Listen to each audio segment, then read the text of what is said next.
This is Tyrannus Acre Forward, the ag industry's most thought-provoking podcast.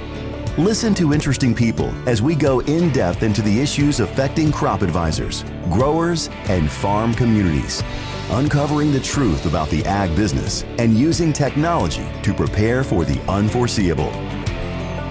Ready to explore the future? Let's dig in.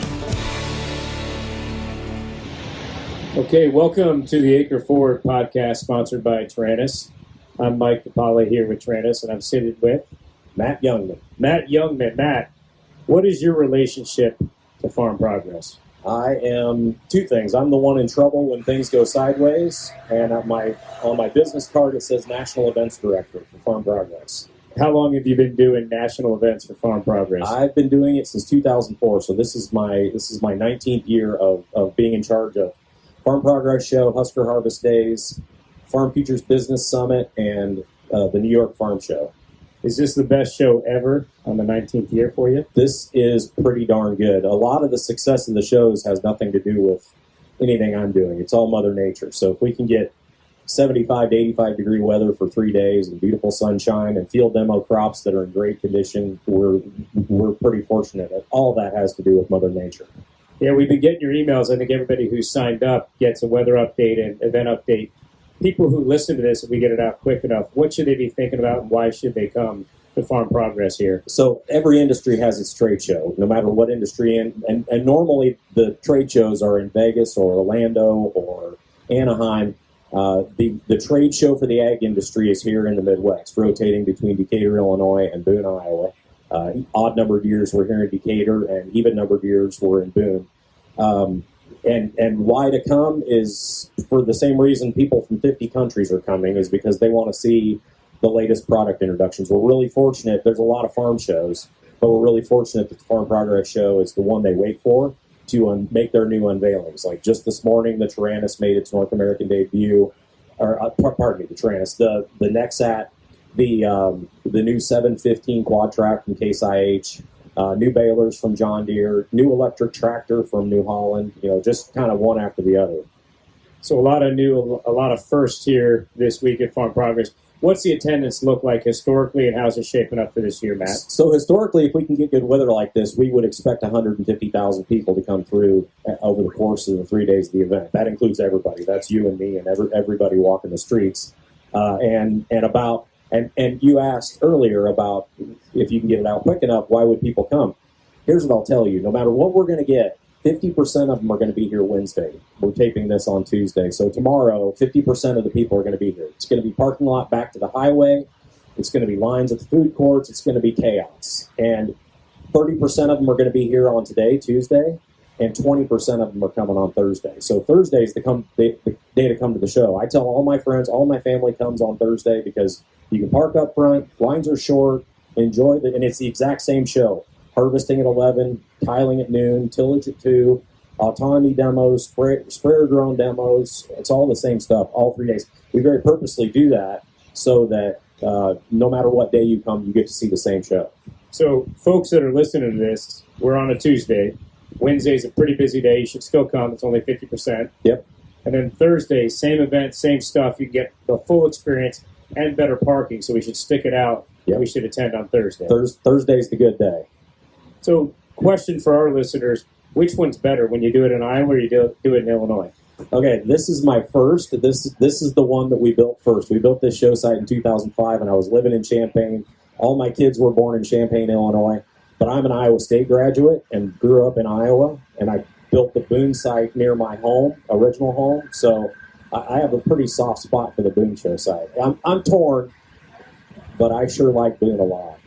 Which one gets the greatest attendance on average? On average, the Decatur show is going to do better for attendance. And generally, if you go west across the Corn Belt, if you go from Ohio to Nebraska, farms get bigger as you go west. So generally, whether you're in Decatur, Illinois, or Boone, Iowa, or Grand Island, Nebraska for Husker Harvest Days, it's still the same number of acres or gross farm income or cattle on feed or something like that.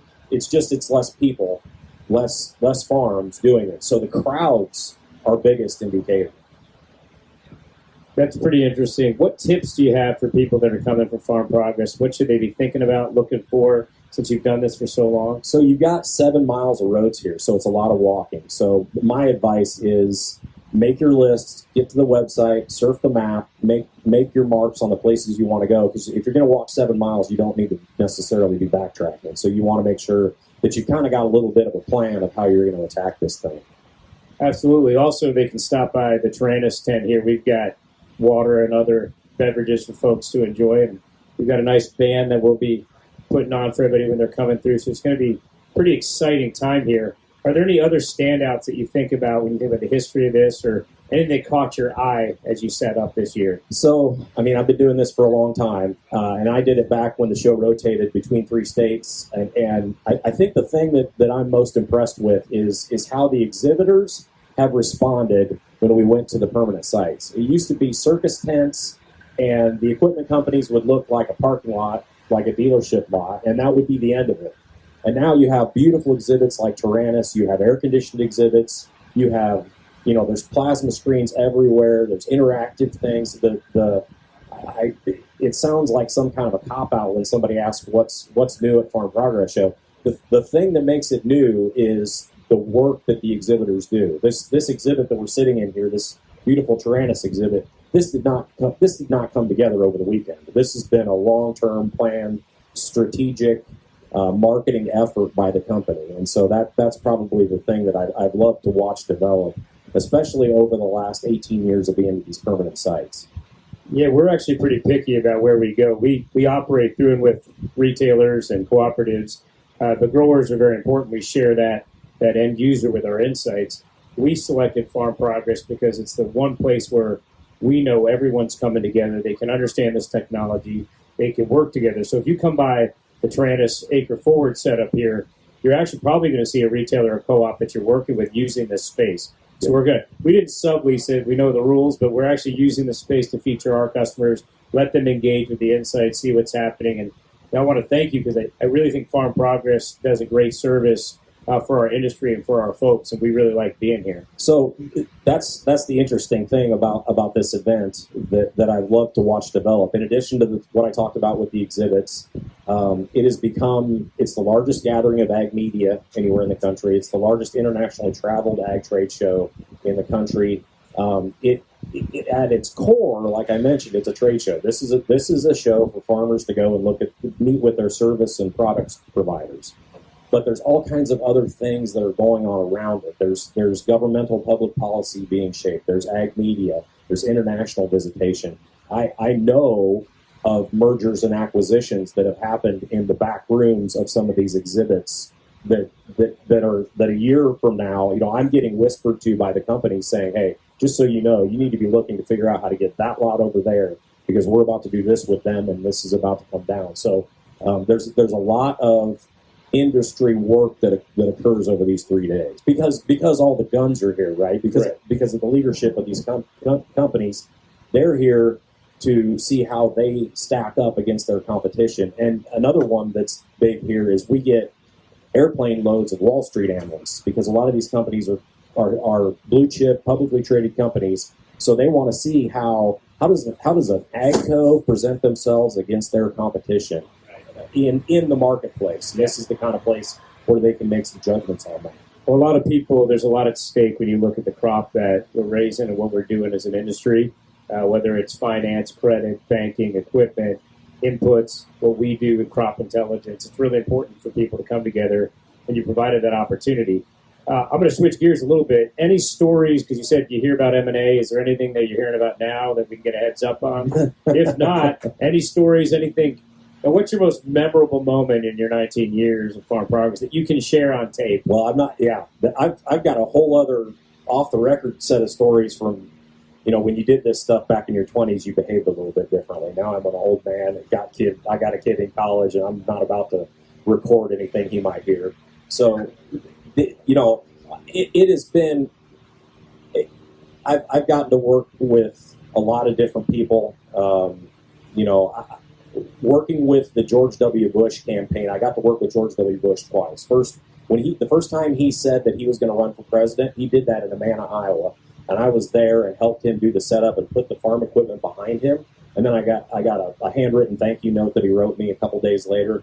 And then when he was doing his reelection in 2004, I really made my boss mad because we sat down at a big table full of Secret Service and everything else, and I just started shucking out my business card, and I harvested all these cool business cards from all these different governmental agencies, and the person that's in charge of every piece of food that the president eats, and all these different crazy things. And you know, when I worked with him when he was the governor of Texas, the Texas Rangers were his security detail, and they wear their guns on the outside. None of this talking into their sleeve stuff. And then 4 years later, you're working with the Secret Service, and it's a totally different experience. That's about as uptight as you get.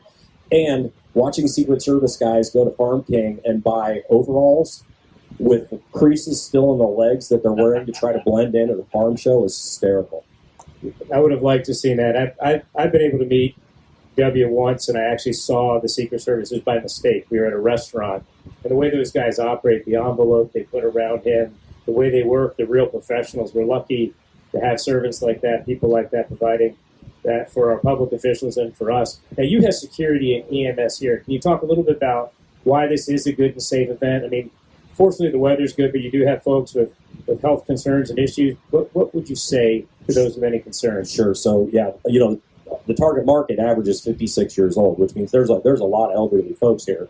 And I can think back to the 2007 show, which is the first year we had these asphalt streets. They were black asphalt, and it was 115-degree heat index. And people were going down all over the place. We carted 30 of them out in ambulances. And that's when the air conditioning tents started coming around. But, yeah, we have 3 dedicated teams of EMS that have the grid split up. And whether you get them on a radio, I can get them on a radio, or you just call 911 and give them 3 points of triangulation. A friend of mine that I've been working with since 1995 had a massive heart attack at the 2021 Farm Progress Show. He was in the back of the exhibit talking to his boss, and he just fell backwards out of his chair and went gray. And he was no pulse. He was coded.